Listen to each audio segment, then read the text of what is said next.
Hello, beautiful people, and welcome back to Strikes My Fancy. Gosh, guys, we are 5 episodes deep, and you guys are loving it. And it is so rewarding to me to see you guys listening, recommending my content, rating me. I mean, my gosh, I am so humbled and appreciative. You guys are the absolute best. I was very nervous starting out on this journey by myself, but it's been really, really rewarding so far. So thank you all for your support and for listening to little old me and my crazy topics. Today it's just going to be me, just me. I am talking about another thing that I find curious. So I'm thinking maybe I should call this like Curiosities with Kaila or Conversations with Kaila. I don't even know. But we're just going to dive into something that I think is pretty cool. But real quick, before I get to that, I have to remind you where to find me. I'm on Facebook, the Strikes My Fancy podcast group. I'm on Instagram, Strikes My Fancy pod. On Twitter, Strikes Me Fancy. You can listen to me on my website, strikesmyfancy.podbean.com. I'm also on Apple, Spotify, and even YouTube. Just search Strikes My Fancy. And, you know, if you have a topic you want me to look into or you want to be a guest on my show, shoot me an email, strikesmyfancypodcast@gmail.com, and we will chit chat about it. Real quick, here's our promo for this week. Hey, Andy. Yes, Lisa? You ever sit around thinking about how Ren and Stimpy is the greatest Nicktoon ever? I mean, I sit around thinking about how Rocco is and how Ren and Stimpy isn't even top 5. Well, you're wrong, and now I challenge you to a fight to the death. You know what? Let's mark that down as Plan B. Hey, gang, check out 90s Court Podcast, where each week Lisa and I discuss 2 things from the 90s that brought us great joy. Or great cringe. We cover movies, TV, video games, music, toys, food, and so much more. Check us out on Apple Podcasts, Stitcher, Spotify, or wherever you podcast and catch up on a great backlog of 90s goodies.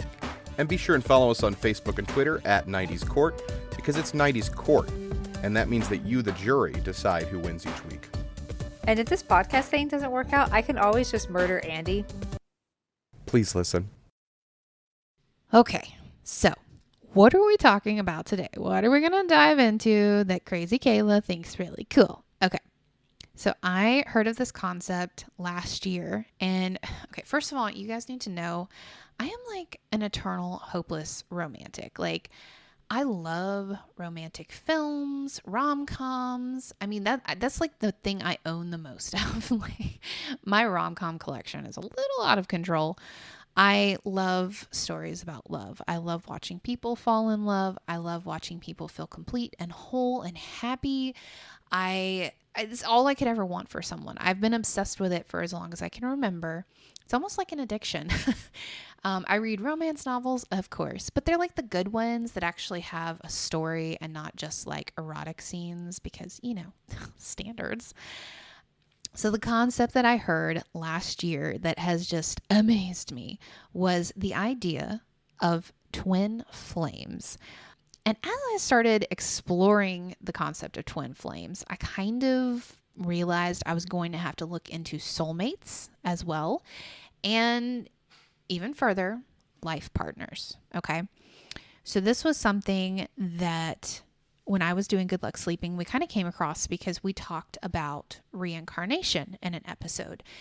Reincarnation is very big in like the Hindu religion, and twin flames is kind of tied to reincarnation. So it's the belief that across your many, many lives, you only have one twin flame and you kind of seek each other out throughout your lives. It's the same with soulmates. Okay.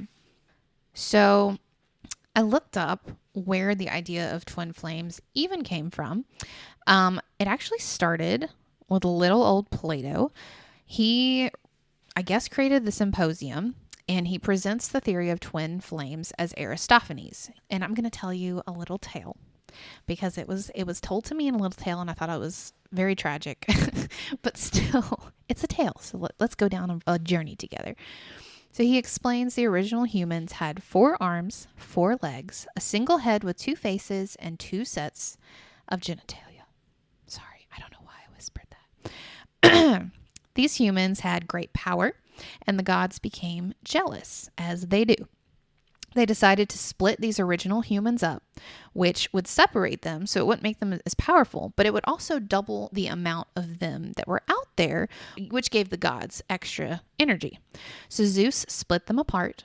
Each one split into a man and then a woman. And then they enslaved them because that's the ending of a happy tale. No. So when they were enslaved, they were obviously traumatized by this separation from their other half, and they became depressed and started to starve themselves and die.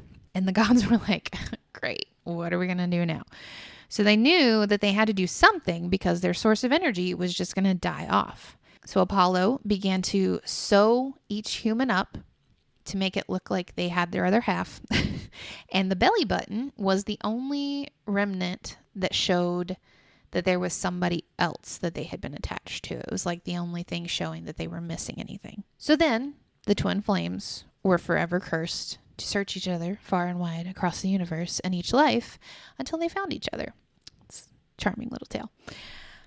So the information that I found relating to twin flames was written by Lisa Vallejo. She is a love coach and a psycho-spiritual mentor. And she did an article for, I believe it was allure.com, talking about twin flames. So she explained that twin flames are the other half of your soul in another body. You only have one twin flame ever because it's literally the other half of your soul. Like, it's usually a romantic encounter because of the nature. I mean, it's a man and a woman, but it's not always. Many people assume that a twin flame is the same thing as like a romantic soulmate, and they use those terms interchangeably, but that's wrong. They're entirely different things. So twin flames are incredibly intense and absolutely life-changing relationships. Once you meet your twin flame, you know it without a doubt that you've met your twin flame and your life is forever changed. Twin flame relationships are also incredibly complicated and challenging. They're very rarely ever easy. The purpose of meeting your twin flame is to grow, to change the course that your life is on, and to become a better you ultimately. Unfortunately, twin flame relationships are very, very hard to sustain lifelong. So typically your twin flame only comes into your life for a short period of time, completely turns your world upside down, and then they're out of there. A lot of times the twin flame relationship is kind of a runner-chaser relationship because they're on two different evolutions or maturity levels. So the one doing the chasing is ready to embrace their twin flame, whereas the one running away is not. They're not there yet, and it scares them when they meet their twin flame. It's so intense, they just can't handle it. When you do meet your twin flame, if you are both ready to embrace each other, it would be the most passionate relationship you've ever had in your entire life. So when you do meet your twin flame and you are ready, there's like a sense of a merging energy where you can't really tell where you stop and they start. You just kind of blur together. I mean, you're two halves of a whole, and you fit together absolutely perfectly. They typically help you grow and become better than you were before they came into your life. So it usually feels like a cosmic spark, like this is something from the stars, it's that whole the universe brings you together kind of thing. Okay, so then that brings us to soulmates. The information that I found on soulmates is by a Dr. Carmen Hera. She wrote an article for the Huffington Post talking about the 10 elements of a soulmate, but I actually found about 18 different signs that you found your soulmate, and I want to go over those because they were pretty much all encompassing, and they even covered the 10 that she talked about. So what is a soulmate? A soulmate is your soul's perfect match. It's kind of that puzzle piece that you're missing. Your soulmate is intended to help you complete yourself. We're not meant to go it alone. We were created to have partners in life. We were created to have help along the way and enriching relationships. And oftentimes your soulmate is the most enriching relationship that you would ever have. It can be difficult at first. You may meet your soulmate and they don't feel like your soulmate. Maybe you're not attracted to them physically, or things are just kind of a little rough around the edges and you're like, I don't know about this. But as you guys grow together, get to know one another, you kind of mold into what each other needs. You smooth down those rough edges, and then the puzzle pieces kind of turn in a way and they just line up beautifully to create one full picture. It's oftentimes, even if you're not attracted to them, you feel like this force is pushing you together. It's kind of like all signs are pointing to this person. Okay, so what are the signs that you found your soulmate? Well, the first one is you just know it. Like I said, like it's a force that's pushing you together, and you just know they're the one. The next one is that you've crossed paths before. So even though you may not have necessarily met, maybe you were at the same concert, or maybe you grew up down the street from each other, but you never really encountered each other. It's just little things where all of your lives you've kind of been coming really, really close to reaching each other, but never quite meeting. And why is that? Well, the next point is because your soul meets at the right time. So maybe when you guys were living down the road from each other, you didn't ever meet because you needed to go through a really rough relationship to appreciate that person, or they needed to go through some things before they were ready to fully embrace you. So when you meet your soulmate, it's the right time. Another sign that this person is your soulmate is that the quiet space between you is peaceful. It's not awkward. It's not uncomfortable. You don't feel like you have to keep talking. You can just simply be together. And then you can feel their thoughts and you can feel their pain. For an empath, this is probably really, really familiar because we feel everybody's pain. But with a soulmate, that person in return feels your pain. Okay, so the next one is you know each other's flaws, but you also see the benefits of them. So a lot of times when we're in a relationship and it gets frustrating, you can see like all the bad sides of them and none of the good. But when you're with your soulmate, you see the bad sides, but you also see the good parts of those bad sides. So say they're extremely stubborn, well, that means that they're going to stand their ground and they're probably going to be very independent. And it can be a benefit to you to be in a relationship with someone who is stubborn. The next one is you share the same goals, even though you may have different views. In the end, you ultimately want the same outcome. So typically your soulmate is not going to have vastly different goals than you in the long run. Like you'll both want a family, or you'll both not want a family. You'll both want to travel the world. Those things will line up in the long run. Even though you may believe different things and have different values, ultimately it still all meshes pretty well. Sometimes when you're in relationships, you can kind of push what you're feeling and thinking to the back burner because you don't want to have a conversation that's confrontational. But when you're with your soulmate, you're willing and ready to have those conversations because you know that the only way through something is together. Like you're better putting your heads together than trying to work it out on your own or fighting each other on it. You're not threatened by them needing alone time. So you understand that to be a whole person and to be happy, they need time with their friends or they need time to themselves. And that's okay. It doesn't bother you. And you also have those same things and it doesn't bother them.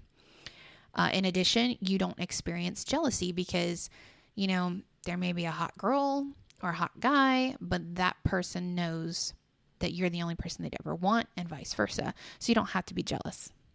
Then you respect their differences and opinions from you. So a lot of times soulmates are actually polar opposites of you. And that's because they're supposed to complete you. They're supposed to make up the part of you that is missing. So sometimes you can kind of butt heads on that, but ultimately you're going to respect and even appreciate their differences of opinion. And you come to love all of them, even their flaws. The next one is you don't scream at each other and say things that are really hurtful because you want to resolve things. You would never want to say something that's hateful and hurtful just to like slice the legs out from under them. It's a mutual understanding that you want to resolve these things. You want to work through them. The next one is you know how to apologize even if you disagree. A lot of times in relationships, there's a lot of pride and it's very difficult to admit when you've been wrong. I think we've all been there. But with your soulmate, it's easy to say you're sorry because you know that the other person's not going to judge you and it just makes sense. You want to resolve things. Another key sign that you've met your soulmate is that you would choose to be with them again and again and again. In every lifetime, you would never want to be with anybody else. And this one's like super cheesy, but if it's your soulmate, you complete each other. But I'm serious, because it may seem like you guys are total opposites, but like your soulmate is an introvert, you're an extrovert, and it complements each other really, really well. So ultimately, all of your half complements and completes their half. And then finally, being in their arms washes away all anxiety, stress, and worry. They are your safe space. Regardless of gender, as a man, you feel safe with the woman who is your soulmate. As a woman, you feel safe with the man who is your soulmate. You know that they would always protect you and keep you safe, and you can trust them wholly and completely. The best way to view a soulmate is it's someone that has the locks to fit your keys and the keys to fit your locks. They can open and break down all of those walls, but they can also keep you protected in a way that nobody else can. They make everything feel whole and intact, and like no piece of you is missing. So then we get to life partners. What are life partners? Life partners are typically someone who is a great supporter.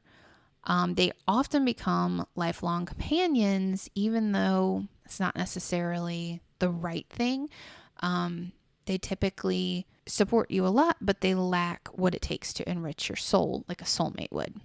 Life partner relationships are meant for a time, but typically people kind of settle into them because they're really comfortable. And, maybe you have kids with them, maybe you have a life built with them. It's just easy. Life partner relationships are typically meant to accomplish something in your life, but you're not necessarily supposed to be in that relationship for your entire life. So you kind of have to ask yourself, is this the person I was bound by destiny to share my life with? Or am I settling too quickly into a relationship with someone who can never complete me, who can never enrich all of my soul? It's a lot of pressure when you think about it to try and find the person that does that.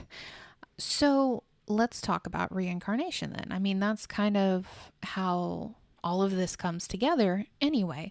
So I think it's important to explore the idea and understand exactly what it is and where it comes from. So reincarnation is the religious belief that the non-physical essence of a living being, also known as the soul, starts a new life in a different form or body after the previous body has passed on. So most things in this world are circular. The days fade into the nights, which fade into the days. Everything keeps going around. I mean, even the cycle of life and death is circular. You're born, you grow up, and then you start to become decrepit, and you kind of return back into a baby-like state, and then you die, and you become part of the earth, and then you're born. It's very circular. But life itself has always been viewed as rather linear. You start out very immature. You don't understand a lot of things, and you spend your life going through challenges that shape you and grow you into the person that you are when you die. And hopefully that person leaves behind an amazing legacy through the things that they learned and the actions that they took and the choices they made. But it's not that hard to believe that life is also circular. I mean, as linear as it is, what if those lives just keep being reborn and they have another chance to leave a legacy? So the primary religions that believe in reincarnation are Buddhism and Hinduism. That's over in the Eastern Hemisphere. But guess who believed in reincarnation over in the Western Hemisphere? Good old Plato, the same guy who told the tale of the gods and the twin flames. Isn't that fascinating? I find that fascinating. So depending on what religion we're talking about, you can be reincarnated as a human, you can be reincarnated as an animal, or you can really get the shaft and be reincarnated as a plant, which is so tragic because I'm a black thumb. I kill every plant that I try to touch. So if you're a plant, man, your life is just gonna be short and probably miserable. Animals not much better. I mean, like, if you're a freaking cow, you're going to be murdered for somebody's burger, you know? So ultimately, these religions kind of operate on a scale of karma.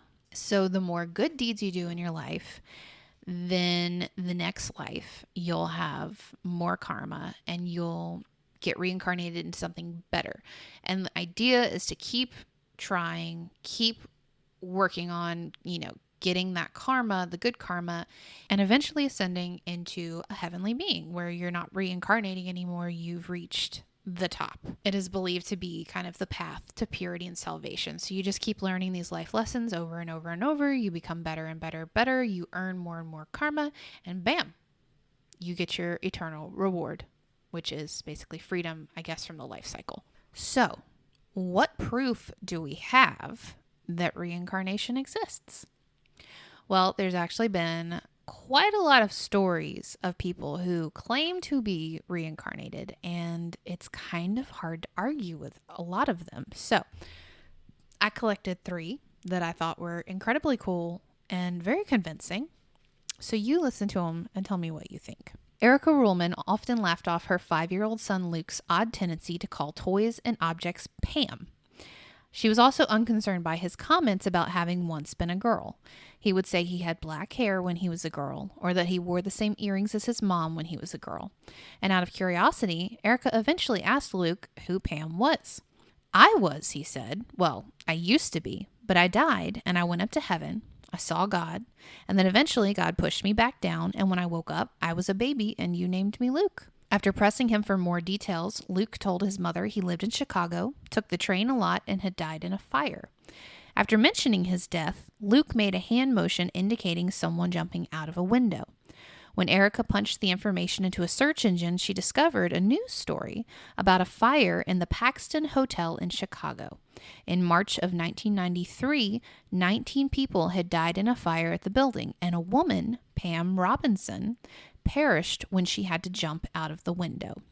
Erica couldn't explain how Luke would have known about a fire in Chicago. He had never been to the city, and she had never discussed it with him.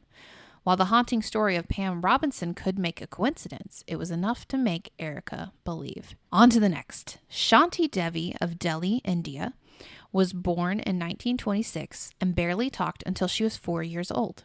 She then began insisting she lived with her husband and son in a town called Mathura, where she had died 10 days after giving birth. Eventually, a teacher in Devi's school asked for her former husband's name, and she replied, Pandit Kedarnath Chobe. Yeah, your guess is as good as mine. The teacher identified a man of this name in Mathura, and she wrote him a letter. Chobe confirmed his wife Lugdi had died during childbirth 9 years prior. When Chobe traveled to meet Shanti, he introduced himself using his older brother's name. But Shanti immediately caught the bluff and recognized Chobe as her former husband. She recalled details of Lugdi's life, such as Kedarnath's favorite food and how Lugdi bathed in a well in their courtyard. She also chastised Chobe for remarrying, as he had promised Lugdi he would not. Oh, busted. Oh, man. Okay. Mahatma Gandhi eventually heard of her story. He met with Devi and set up a committee of 15 people to evaluate her claims. The committee, surprisingly, could not debunk the story. So, if Gandhi says it's true, it's got to be true, right? All right. And then the last one. From the time he was 2 years old, a Midwestern child named Lee insisted he had another house and another mommy. Oh, that would break my heart. Sorry, I got sidetracked there. That was painful. By the age of 3, he began saying he was born on June 26 rather than his actual birthday, June 21st. Lee claimed his middle name was Ko, that he wrote movies for a living, and he had a daughter named Jennifer. His sister asked him how old he was when he died, and he promptly replied, 48. Lee's curious parents relayed the titles of several movies to Lee, asking if he had written them. When they mentioned Gone with the Wind, he became enthusiastic, and he eagerly claimed that he had wrote the film. After a quick Google search, Lee's parents learned the writer of Gone with the Wind was named Sidney Coe Howard. Howard was born June 26th, had a daughter named Jennifer, and had passed away at 48. As these details of Ko's life were even unknown to his parents, it's unclear how Lee could have possibly known them, which leaves reincarnation as the only possible explanation. So, what do you guys believe?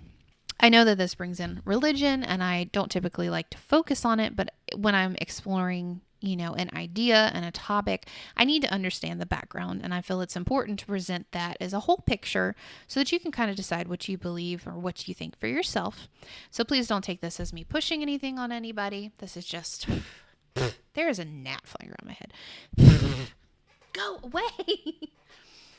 This is just me doing my due diligence and giving you as much information as I can find on the topic. So, have you guys met your soulmates or even the elusive twin flame? Do you believe in reincarnation?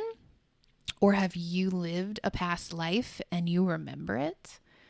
If you have, please send me an email because I want to know. I think this stuff is fascinating. But anyway, guys, question everything. Never stop exploring. And as always, stay curious.